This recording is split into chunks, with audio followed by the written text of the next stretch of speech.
So sleep deprivation, being a new mom, juggling 10 million things because I think I'm Superwoman and I could juggle 10 million things, not knowing how to ask for help, not knowing how to say no, not knowing how not to add new stuff to my plate. It just literally was a cocktail. Like if you could throw all the negative things into a shaker and shake it up, and that was me drinking that cocktail. Sending my love to you, sending my love to you.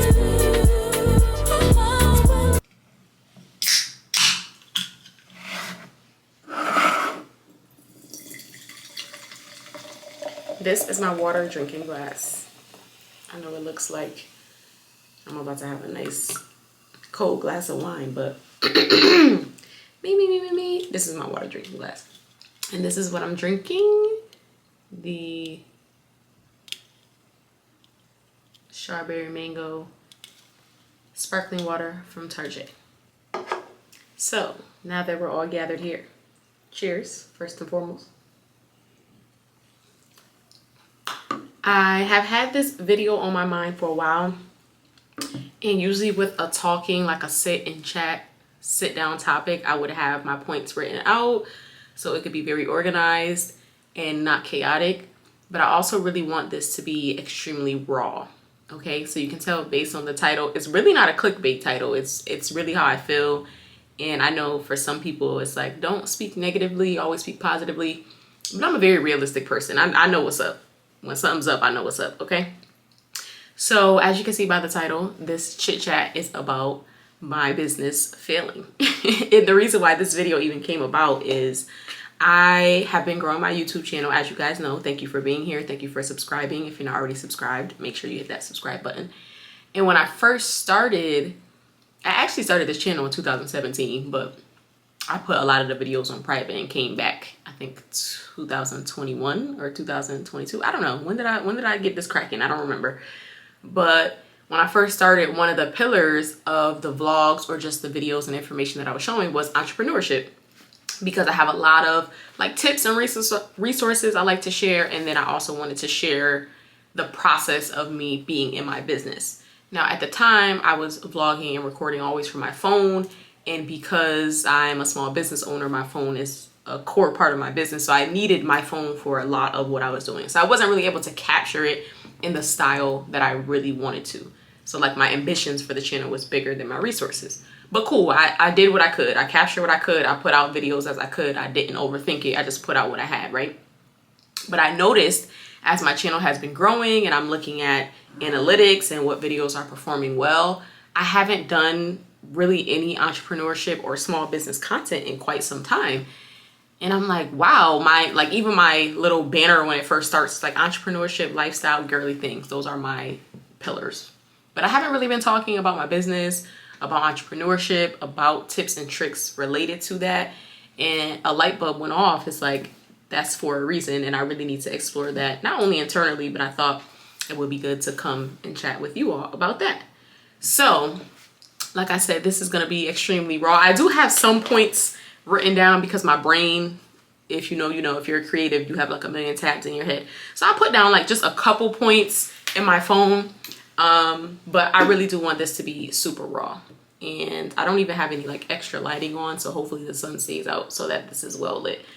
So before I jump into why I think that my business is currently failing right now, I do want to give like a quick backstory catch up to how I even got to this point. And I don't even know how far back I should go. Let's go back to the age of 8. I always say that my entrepreneurship journey started at the age of 8. The story I always tell is that my uncle used to dictate his college papers to me and I would type them. I've been on the computer since I was 5 years old. My stepfather came into our lives when I was about 4 or 5 years old, and he is at the time, he was a technical engineer in the media space. So he worked for like the local news station. So he was also he was a hobby musician. And so he had instruments, he had gadgets, he had computers. I was introduced to all those things from a very young age. So I knew how to use a computer. I knew how to type. I was just real savvy with the computer. So at 8 years old, my uncle, my one and only uncle who I love to death, he was in college at the time, and he was like, you know, he was a cool kid, okay? He wasn't trying to do no college work.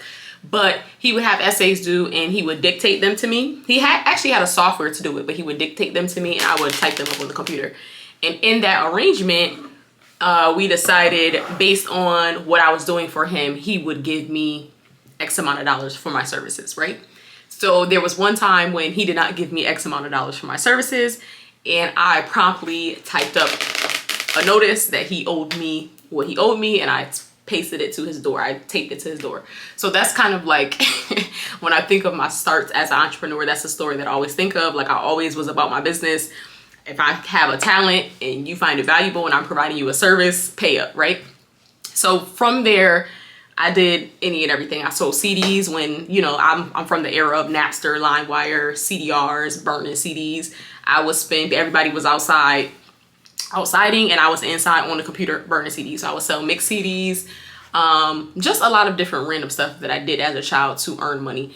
Now, what I think is interesting is that I never really cared about the money. It's so weird. I really love the process. So I love the system of, hey, I'm good at this.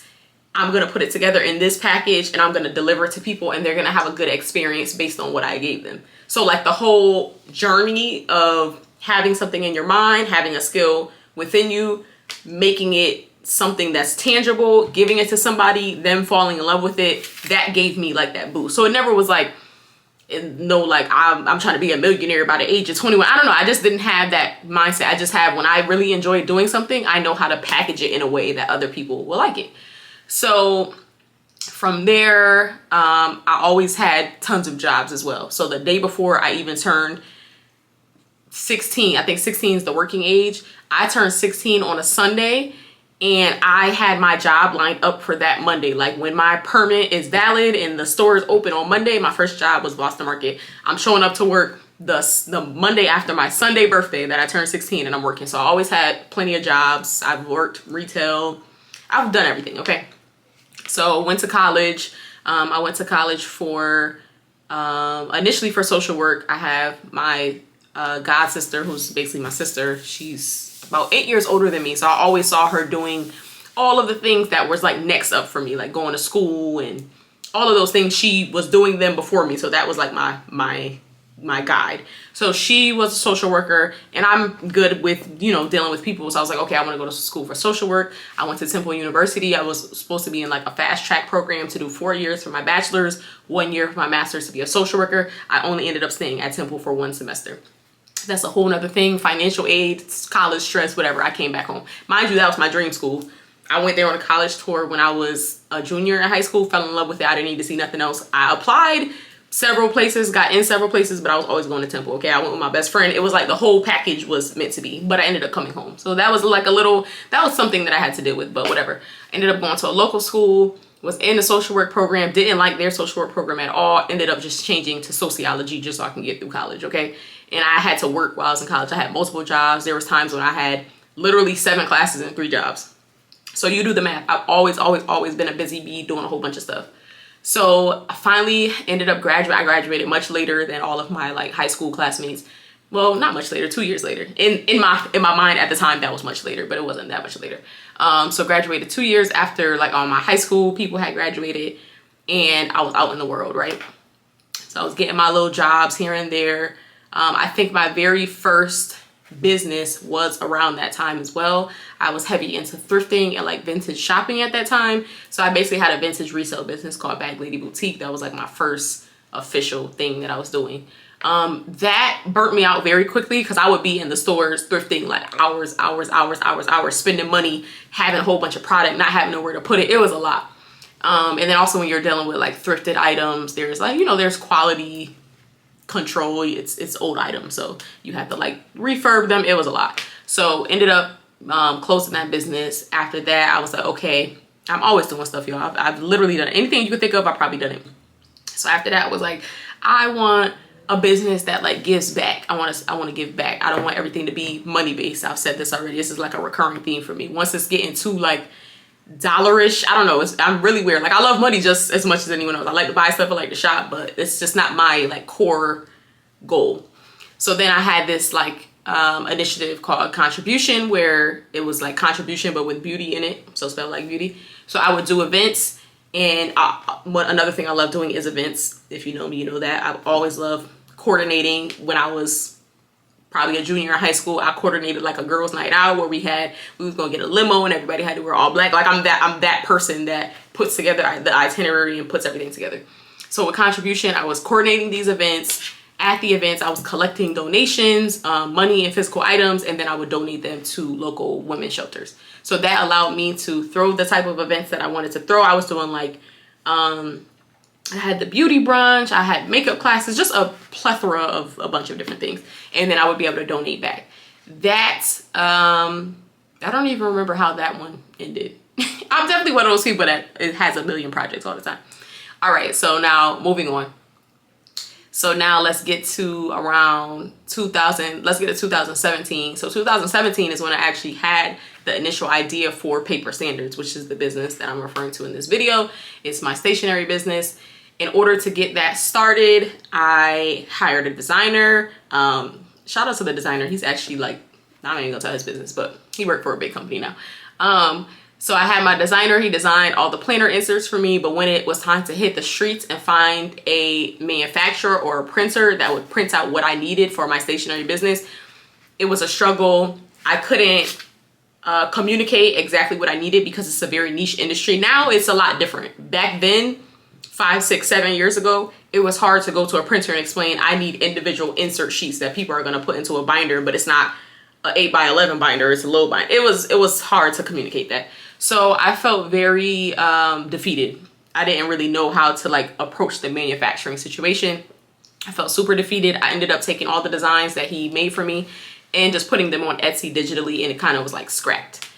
2018, I have a service-based business that I started with my friends, a Glow Event Styling, and we provided rentals and equipment and decor for parties. I think that business really like that's where I self-taught a lot of the more technical things. Like I said, I've always been computer savvy, but that's where I really was like making websites and learning about CRMs and customer service, because it was a service-based business, like how to talk to people and how to write contracts and how to communicate and how to deal with sensitive issues. I just learned so much from that. That really set the tone for like my knowledge as far as being a small business owner.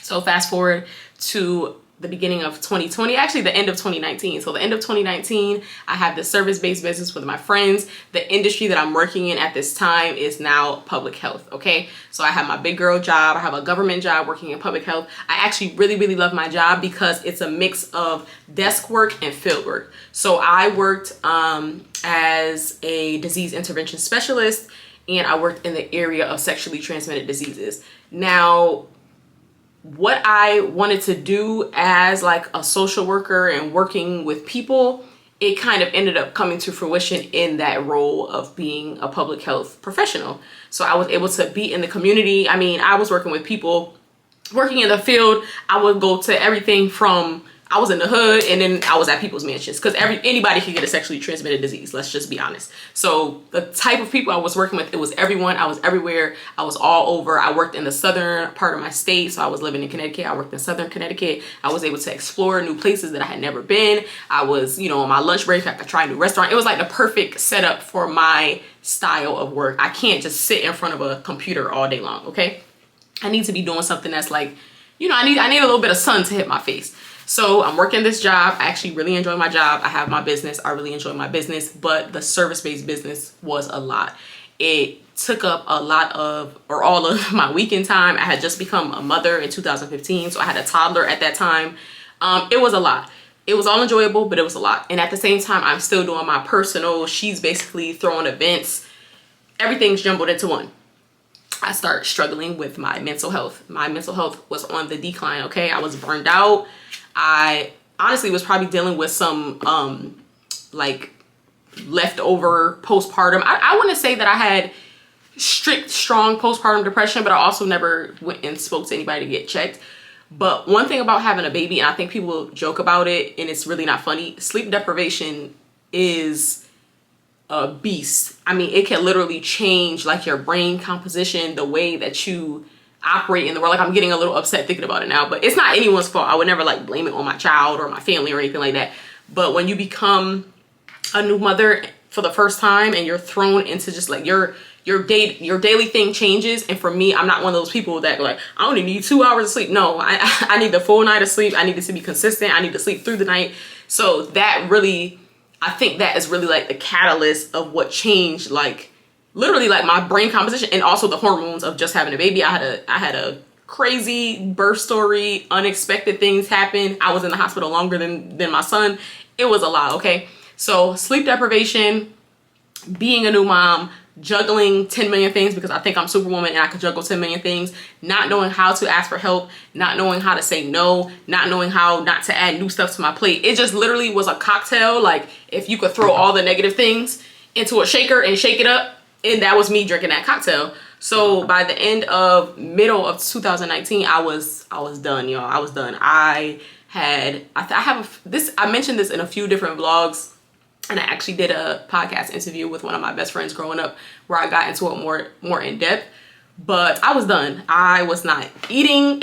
I would be at work, and I also, let me add in, like I said, I worked in the southern part of my state. My commute was over an hour. So every day I'm driving 2 hours total back and forth to work, and I have to drive in the field. So I may drive an hour to get to my office, but I may drive another hour to get to my clients. It was a lot. So I had the strain, the physical strain of driving on it was a lot. Like I'm thinking about it like, girl, I have always done the most, like the most I could do at one time. On top of that, I'm trying to run this business with my friends. I'm trying to be a new mom. I'm trying to be a good mom. Very bad cocktail. Okay. So when I started noticing signs of depression, I was not eating. I would look up at the clock at work and it would be 3 o'clock and I'd be like, oh my God, I didn't eat all day.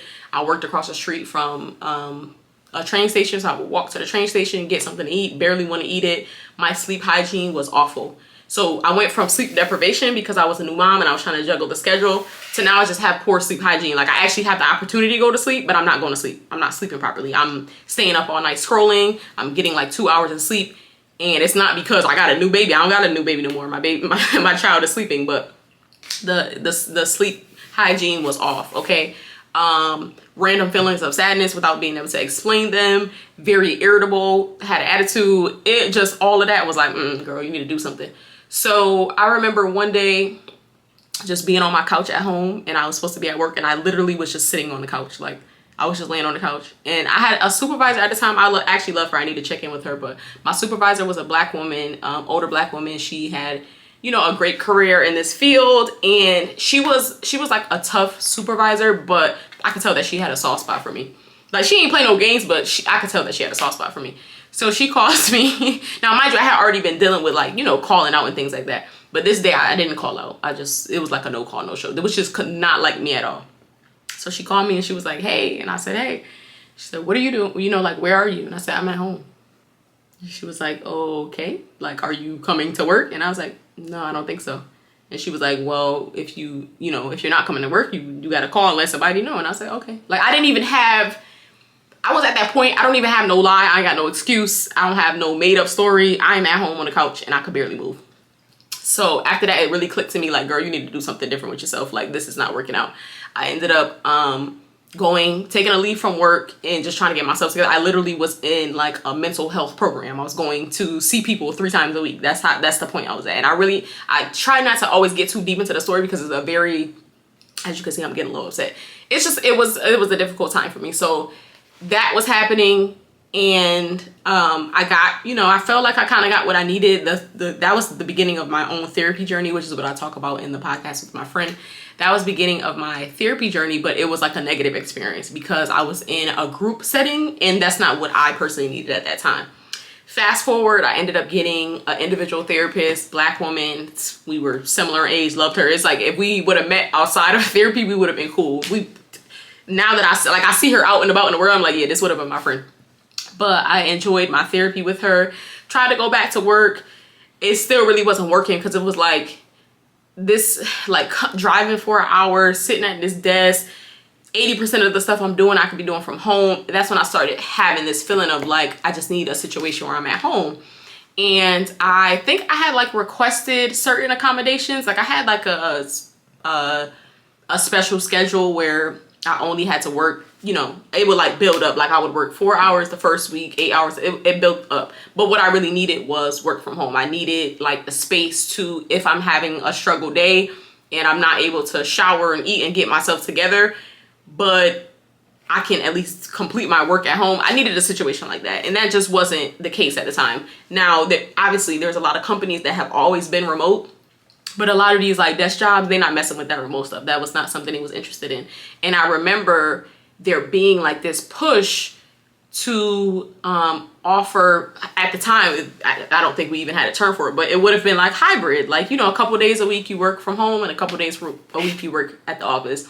But our supervisor at the time, she was not with that. Like I said, she was kind of like a strict older lady. She was old school. She had been working in the field in that industry for so long that it's like that was something that was too new for the older leadership, so they wasn't with it. But people was like signing, you know, they were filling out the paperwork to get it done, and it just wasn't getting done, right?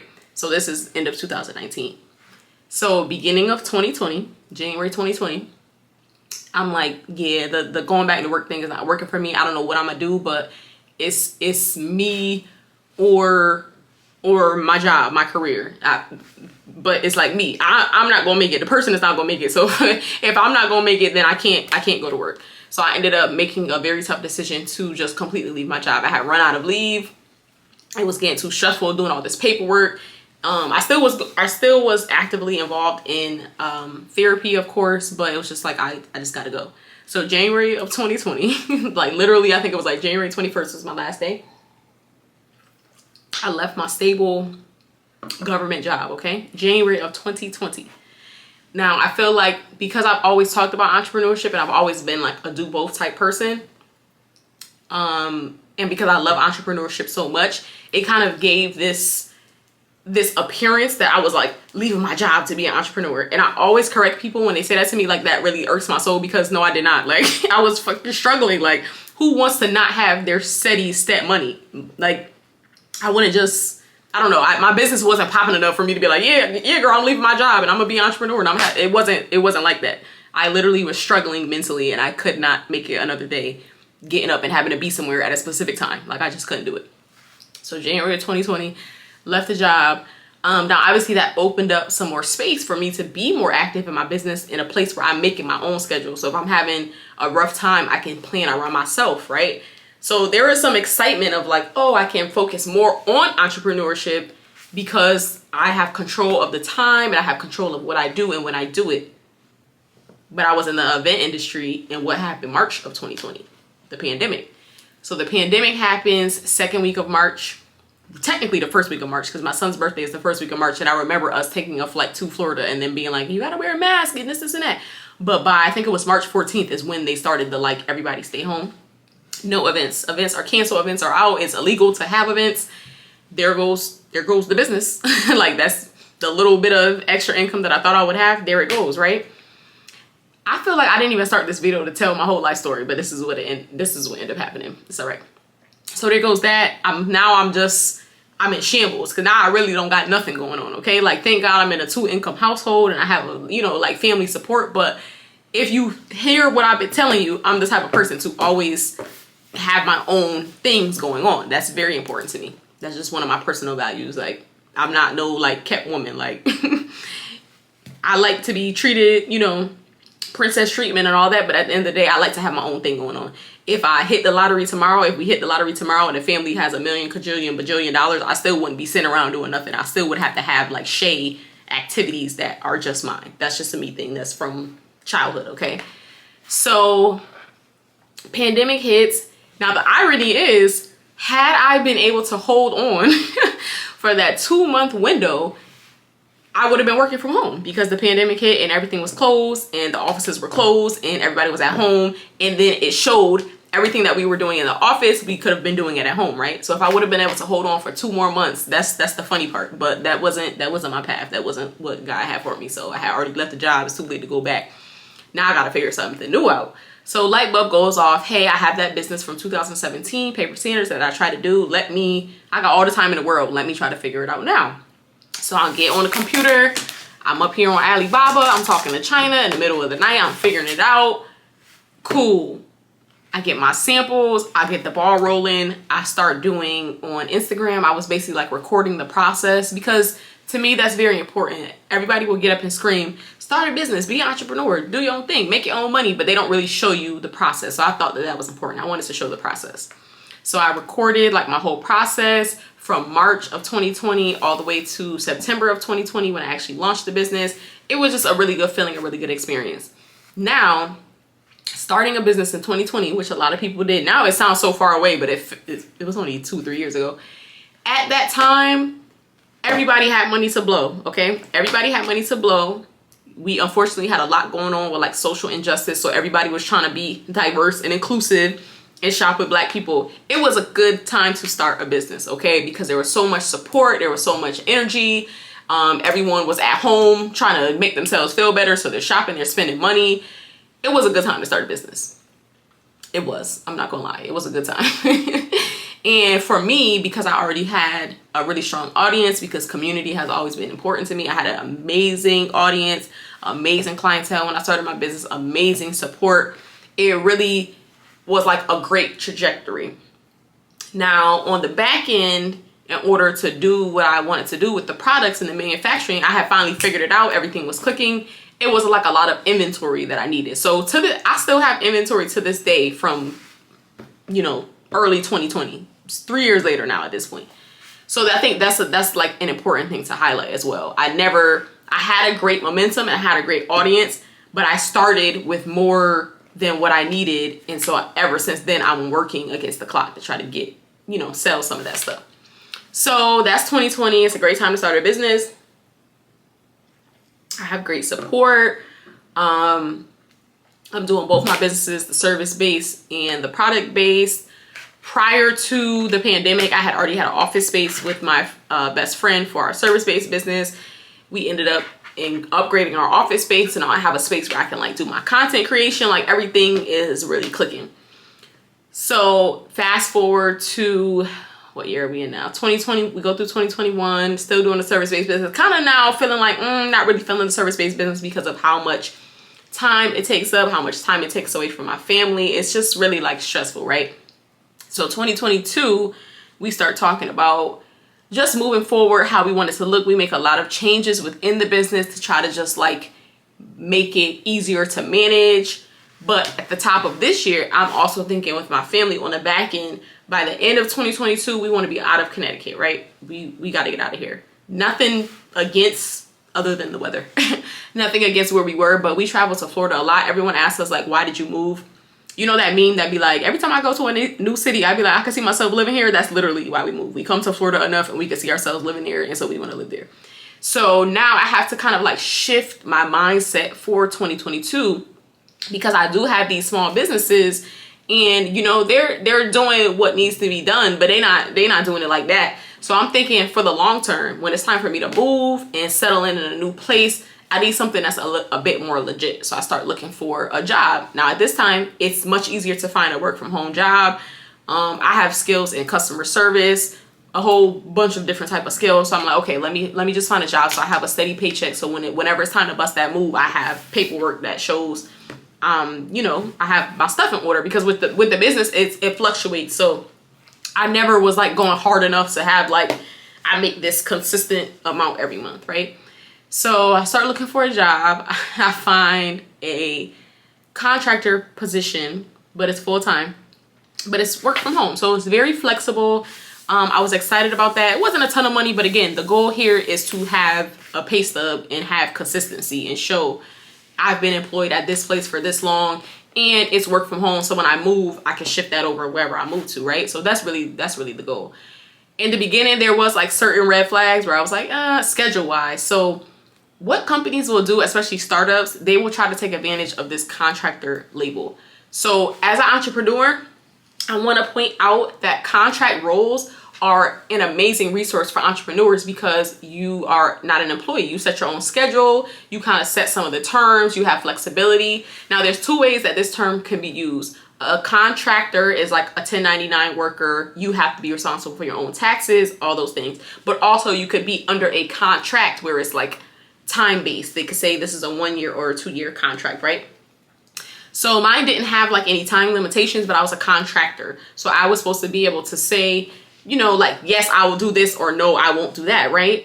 The availability that I needed to be at a computer for spans from what started at 7 a.m. to 8 p.m. Now, granted, in that time frame, I wouldn't necessarily work all those hours, 13 hours, but I needed to be available. That slowly crept up to being as late as almost 10 p.m. and sometimes 11 p.m. And in the first half of the week, I was working, I could have a 12 or a 13-hour day on the computer. Now, mind you, I actually was working 6 days a week because I worked Sunday through Friday. Now, by the time I would get to Friday might be like a 4-hour day, but Sunday could have been a 12 or 13-hour day. It was a lot. And I think that they took advantage of that contractor title, and they took advantage. I have a whole, I'm ready to tell my story about them, but I'm not going to get into it. So fast forward, now the opportunity has come for us to move, right? So perfect. The plan worked out. I got the pay stubs, even though the job is, they tripping a little. I got the pay stubs. I can do what I need to do. My family is ready to move. We've been preparing for this, and it happened really fast. Like, the opportunity to move happened really fast. So we took advantage of that. And another thing, that because the job was work from home, it was flexible. I didn't have to like miss work to complete my move. So we moved from Connecticut to Florida. In that time, obviously closed down the service-based business with my friend because I'm not physically there. She has no interest in running it by herself. So that's done. I do still have paper standards, but the physical move was a lot. I had to ship a lot of my inventory down, and then some of my inventory is still in Connecticut, like in storage, okay? So get down here. The job is just becoming progressively more annoying, and they're just taking advantage. Long story short, I ended up telling them, you know, I don't think that this scheduling is fair, and this is what I'll be available for. I could do these longer. I have no problem with hard work, okay? As you can hear, I've always held many jobs, many roles at once, been able to juggle or try my best to juggle a bunch of stuff. I have no problem with hard work, but y'all just taking advantage.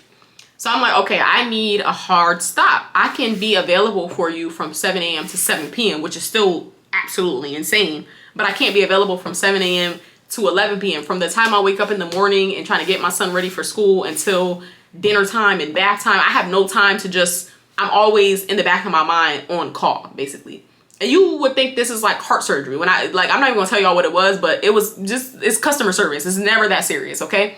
But they're a startup, and they're trying to juice people for as much as they can so that they can become profitable, because that's their goal. They have a goal for their bottom line, and I have a goal for my peace of mind. Okay? That's the bar right there.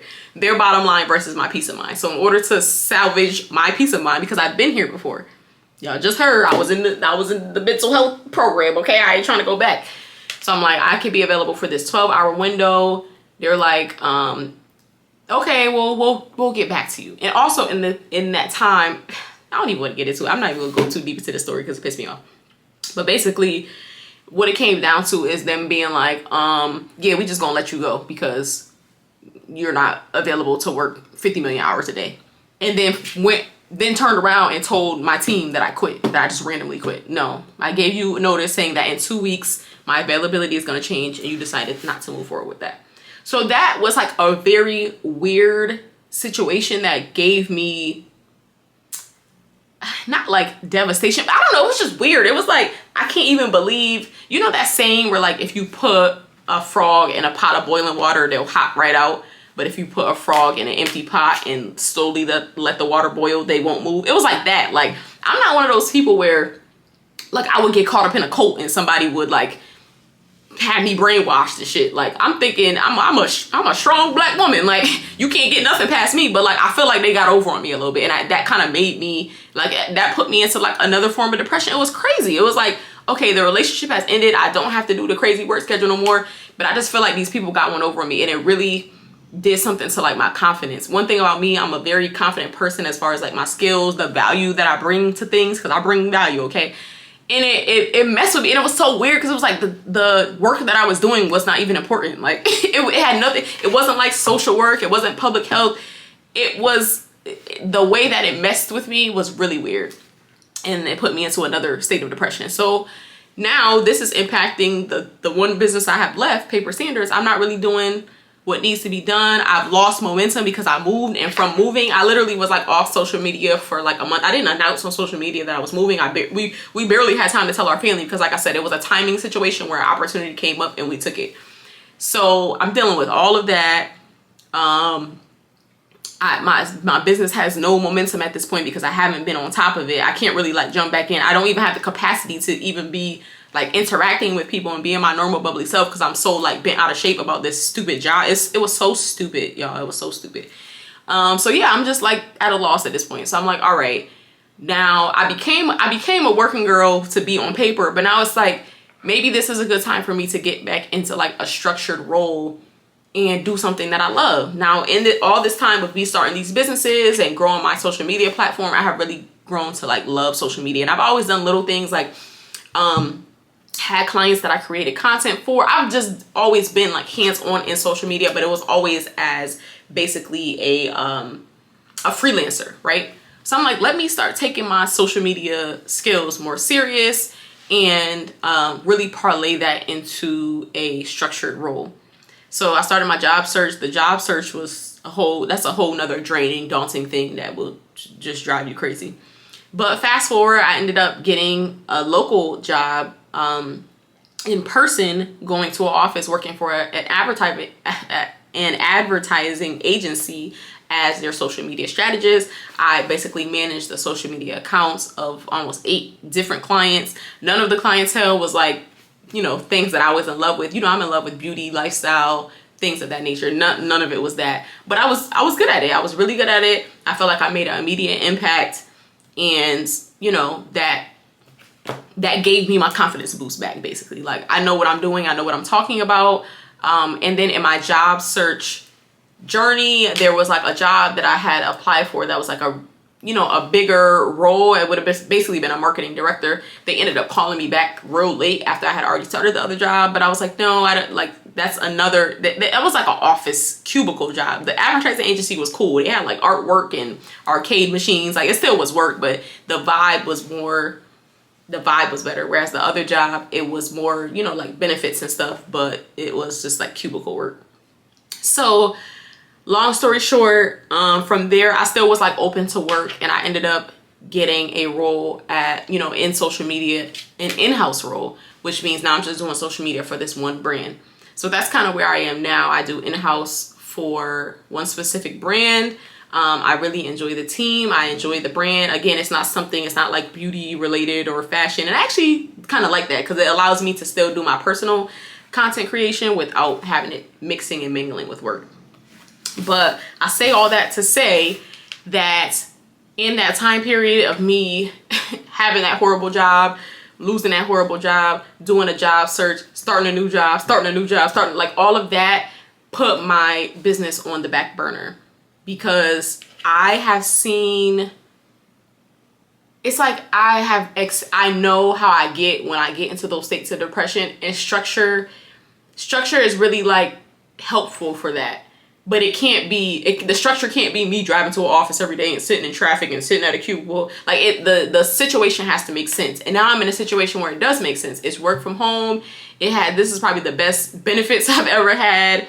I really like the team. I'm able to, like, the industry may not be something that I was like, I always wanted to be in this industry since I was a kid. But what I'm doing, I'm able to use my creative talents. It's just like, now the cocktail is a good cocktail, okay? Now it's a good mix of everything that I want and I need. I have the structure, and then I can still do my business at night and on the weekends, because I don't have a high volume business by any means.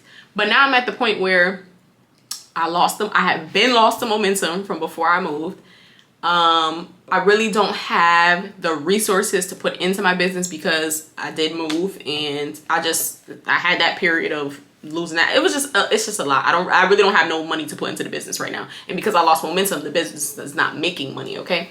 So let's get to the present day of why I feel that it's failing. It's not failing, it's just at a whole different place. So I brought up that big consumerism boost from the pandemic. That's pretty much done, okay? We are on the brinks of recession. People are being way more strategic with their dollars, which I totally understand because I'm one of those people. People do not have money to throw away. I do still feel that I have a valuable, unique product, and I know that I have a really good core audience of people that enjoy it, but people are just being way more strategic with their dollars. They're being more conscious, more aware, and it's not a free-for-all, oh, I'm gonna spend $200 with this shop today and $200, like people, it's not, that's not the vibe right now, and I totally get it, and I don't hold nobody against that. For me as a business owner, the cost of doing business is crazy. Like, off the top of my head right now, Shopify is going up on their monthly subscription fee. Shopify has never, in all my years, has not had a price increase. Shopify is having a price increase. When I first started the business, I was in school. I didn't even get into that part of my mental health breakdown. I was a grad student, y'all. I was 2 classes away from having my master's degree in public health at the time when I had the mental health breakdown. That was I completely forgot about that part. That was a whole nother part of it where my job was actually like my capstone project, but because I wasn't at work, I was on leave, I couldn't do my capstone, so I failed the class, and then when I went back to work, I was like, oh, I'm gonna try it again, but then I left work again. It was a mess. So I never ever completed my graduate degree. I was 2 classes away from having a master's degree, having 2 degrees. So why was I saying that? Okay, so when I started Paper Standards, I was a student at the time. I was a grad student. So like Adobe Creative Cloud, which is a core resource that I use for my business because I make stationery and I have to design things. The student price, maybe $30 a month. The regular people price is $60 a month. That's double the price. So now my student membership is running out, and I'm not a student, so I don't have proof that I'm a student. So that's gonna increase. I'm paying for storage for the things that I left in Connecticut, and it would be so expensive to ship them down, where it's like I kind of just want to hire somebody to be in charge of that inventory, so that's an expense. Website renewals, domain renewals, shipping costs, shipping supply. Child, it's an expense. Every time you turn around, just stop turning around, because it's very expensive. The cost of doing business is very expensive. This is why you see a lot of people pushing like passive income and having digital products and digital services that don't require any overhead. Now, I no longer have the overhead of having an office, but even just like moving, okay, we have a small family, but we need enough space for me to have all my businesses. So this is why I have a home office. This is another expense. It's so expensive. And when you are paying these expenses consistently, but you're not making sales consistently, the cost of doing business starts to outweigh the bottom, like your profit. That doesn't make sense. So it's not anybody's fault but mine, because I just lost the momentum. But it's very hard when you're a solopreneur and you don't have a desire to scale. Like, I really don't have a desire to scale. I like having a small business. I like knowing my customers' names and recognizing their names when I get their orders, and them sending me DMs, and we just have a community and a relationship. So of course I want to make money off the business and make it sustainable, but I never really had this thing of like, I want to have a giant warehouse with 50 employees, and that really wasn't my goal. And that's going back to me talking about like not being dollar focused, which is probably my problem. That's probably why I'm a bad business owner, because I really don't care about the money. I know that sounds crazy. Like, you need money to make it work, but that's not my end goal. And that's what makes me a bad business owner. I'm a great ideator and creative thinker and put things together and make it look aesthetically pleasing. But when it comes to the bottom line, like, I just be trying to make people happy, and that's the currency for me, and that's a problem. When you have a business, you need to you need to have some consistent funds coming in, okay? So that's just a personal problem. But so yeah, so now I'm at this point where I have a lot of inventory. Like I said, inventory still from 2020. So I need to get rid of that stuff. I have a lot of expenses that are coming up that I'm gonna have to like pay for out of pocket. It's just not like the math, it's not mathing right now. And it puts you to this point. And let me not even get into all the other stuff.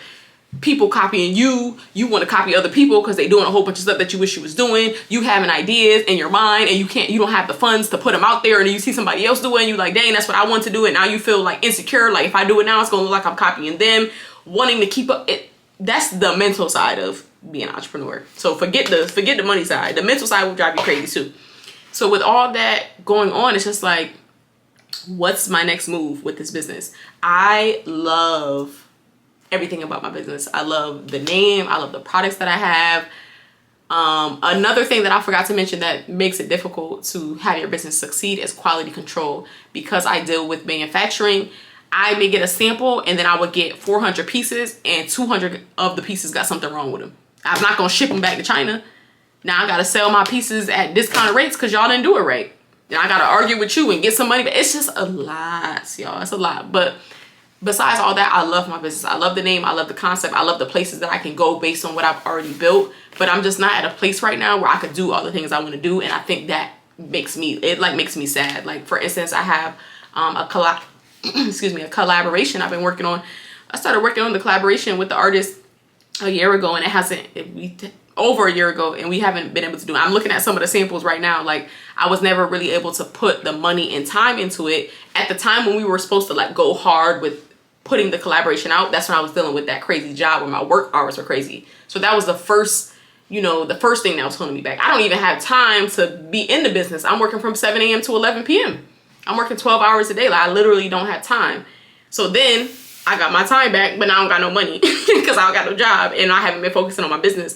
So it's just like, it's never been the right time. So it's like, I want to finish that collaboration. I want to update some of my packaging and some of my branding because the business is 3 years old, and I don't need a full rebrand, but I need a refresh. I have grown. I'm a different person. I have new ideas. I want it to be aesthetically pleasing, but I want it to grow up with me. So there's just a lot to think about. So yeah, I'm really just at this point where I have to make strategic decisions about what is next for the business, because I don't want to close it. I don't see that being the solution.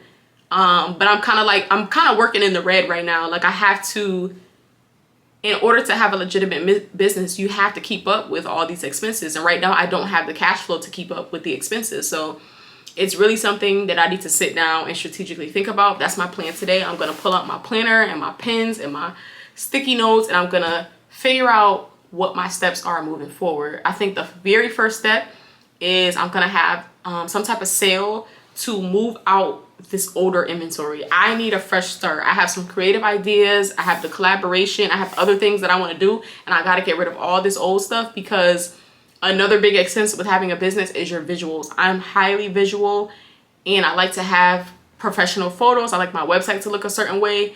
And so if I still have products that I'm no longer going to be manufacturing in the future, I have a lot of amazing products that people still ask about, and I'm just not in a place to manufacture them new, because I can't go buy 500 pieces of something just because 5 people want it.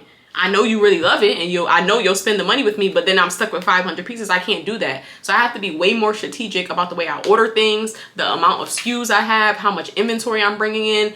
So what I need to do to start having the space to be strategic is get rid of all the old stuff. I just need a fresh start. Like, I basically need to have this concept of like, I'm closing my business down and I'm starting new, even though that's not technically what's happening. So I think that's what I'm going to do first. I'm going to have a sale, and not just like a throw it out there sale. Like, I'm going to work my way up and say, hey, I'm going to push the sale for 3 weeks, and then on this date, this one. Usually what I do is like, oh, let me have a random sale tomorrow. I'm very unstrategic when it comes to my business because I have so much stuff going on, and that's really a problem. Like, strategy is super important. So usually I'll just throw a sale out there, and then it's like crickets, and I'll get like 2 orders, and I'm just like, I feel defeated. But it's like, girl, you ain't put no back into that. Like, you didn't put no prep, you didn't put no thought, you just threw it out there, and you expected to get all this love and sales back, and that's just not how it works. Like, you have to be strategic, you have to be intentional, and you have to really plan. So I think it's the end of March. This last week of March. Maybe by the end of April, I wanted to be able to circle back to the collab and have it out for May for Mother's Day. But again, I don't want to rush it if it's not good timing. But hopefully I can get a sale together for April that's lucrative enough to just get some of my expenses paid for. I like to pay for things when it comes to business expenses. I prefer to pay for things annually because I just want to set it and forget it. When you have all those monthly things coming out, it's annoying. So I want to be able to pay for a bunch of stuff annually and just get like this clear, fresh, clear foundation where I could just move forward and do some of these new creative ideas. Another thing that just popped into my head that can impact your business negatively is trying to be a part of every opportunity. Okay? Every opportunity is a lot of, I'm gonna cuss, a lot of shit in business sound good, but it's all smoke and mirrors. And that's not to say that people are trying to be malicious, but sometimes it's just like, oh, this collaboration or this partnership or this opportunity, because it has a certain name on it, you feel like you should be a part of it, but it has no ROI. It has no return on interest. Okay, keep that in mind when you're making decisions about your business. Is this going to return something back to me? So another expense that I picked up in the last year is becoming a part of this big name platform where it was like this marketplace situation, and it was a big name. So it was a great thing to be able to say, I'm a part of this, but it had zero return. I don't feel like they properly positioned me. The person that that was coordinating for me had very poor communication. She ended up leaving the company in the middle of me being, in partnership, and I wasn't aware. The new person came, and it was like different information. It was just, it wasn't all that it was cracked up to be. I'm thinking, because it's a big name, I know you're organized and you're together and you're going to promote my brand properly. And that just wasn't the case. So I basically paid them. I paid them for this partnership. I paid them monthly, and I got literally nothing out of it. I got absolutely nothing out of it. So always keep in mind when you're making decisions about opportunities and partnerships, is it mutually beneficial? Even if it's not mutually beneficial, is there some takeaways that I can have for my business that makes sense? Y'all, I feel a lot wiser, and I'm happy about that, but it's just so much stuff that I've had to deal with and wasting money and time on that I just wish I didn't have to do. But I wouldn't know what I know if I didn't. So yeah, that's where I am today. It is, like I said, it's the end of March, and I just have to plan and strategize on what the next move is. I wanted this video to be super organic. It probably will be super limited editing. I want to just get this up. It really was just like a brain dump and a therapy session for me to get out everything I've been feeling in my personal journey of having a business. I don't think I meant to be this big boss. I think more than a business owner, I'm just a creator. I think that's what it is. I'm just a creator. I just have things in my mind and in my heart, and I want to bring them to reality, and I want to share them with people. And that's not really in alignment with how a business works. That's kind of more in alignment with how a hobby works. But in order to fund these ideas and this creativity, money has to be involved. So it puts me in a very strange place, and it causes a lot of overthinking, but I know that I'll get it together. But I just wanted to share that and share the reasons why I haven't really been focused on entrepreneurship on this channel. I am going to get back more into it and sharing more about my business, but I just want to remove that pressure of like, I'm trying to be a girl boss and have a warehouse and employees, and that's not me. That's not what I'm trying to do. I'm trying to create things that make me feel good and make other people feel good, and be able to afford it in the process. I like what Genuine say, I ain't doing this thing for nothing. Like, if I break, I'm cool with breaking even. I don't need much to come from it, but I can't be in a red over it either. That just don't make no sense. Like, be for real. If you could be anything, be for real. It gotta, like, something gotta give. It gotta pay for itself, basically. So that's where I'm at with it. Thank you for listening to me rant. I feel so much better now. Like, I feel relieved. I feel like I also flipped my desk around so my girls are behind me. Before I was working like this. So I also am like getting more natural light, and I can see more of my home office. So yeah, I think I'm gonna spend the rest of the day. I have a couple more videos that I want to shoot. I have a lot of videos that I need to edit, and I think I'm gonna just clean up my office, clear my headspace, do some brain dumps, start planning for April, and I'm feeling good. I think that for my own self-awareness, even when things are not going the way I want to, at least speaking on it, because I'm not the type of person to like call somebody up and like, girl, let me tell you what's going on with me. Like, I think I used to be that person, and it didn't always go in my favor. So I became more like secluded, and I don't know, that could be taken as a negative sometimes, but for me, it's much better, because when you're in your feelings and you're in your emotions and you're being vulnerable, you're being like overly vulnerable, you're not always able to communicate exactly what is bothering you and why it's bothering you. You're kind of just like, it's just like word vomit. You're just saying anything. So I prefer to just like sit with myself, sit with my feelings. My man is my voice of reason. I usually go to him with like a lot of my issues and concerns and stuff, because he sees me in action daily. So he really has a reference on why something would be bothering me. But yeah, just sitting with myself. And I think that's why I really enjoy vlogging and being on YouTube, because it allows me to self-reflect in a way that also allows me to be vulnerable and share a part of myself with others, which I had got out of the habit of doing. So yeah, I feel like this was like a therapeutic session, and it's given me some of the clarity to understand like why my business has declined. And a lot of it is positive. My business declined because I decided to focus more on myself, on my family, on completing goals that are not monetary, that has to do with joy and getting your time back and enjoying life and enjoying the day and making decisions for yourself that make sense. Everything doesn't have to be based on salary and this and that. Like, does the situation make sense for me? At the end of the day, am I going to be happy? You can't, one question that one of my best friends always asks me, say I'm in a work situation and I'm complaining about what they got me doing and I don't like it, and the situation is not, it's not the best situation. She'll say, like, if they gave you more money, would you do it? And I'll be like, no, I don't want to do that.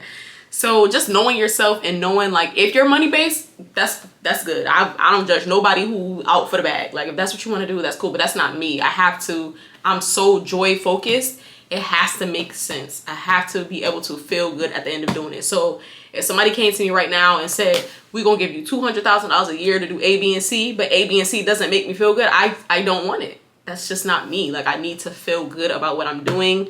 It needs to be in alignment with who I am. And yeah, it needs to, like, help me grow internally. I don't know. I'm getting too deep, y'all. I'm gonna finish drinking my sparkling water. I'm gonna start editing my videos. But I just want to thank y'all again for always engaging with this content, being here, subscribing, sharing with other people. If you have a business and you're feeling like you're at a crossroads, just sit on it. You don't have to make no immediate decisions. You don't have to be Beyonce by tomorrow morning at 9 a.m. You don't have to be Oprah. Like, it's okay to do it your way. There's literally no rules. So yeah, that's it, and that's all, and have a good day.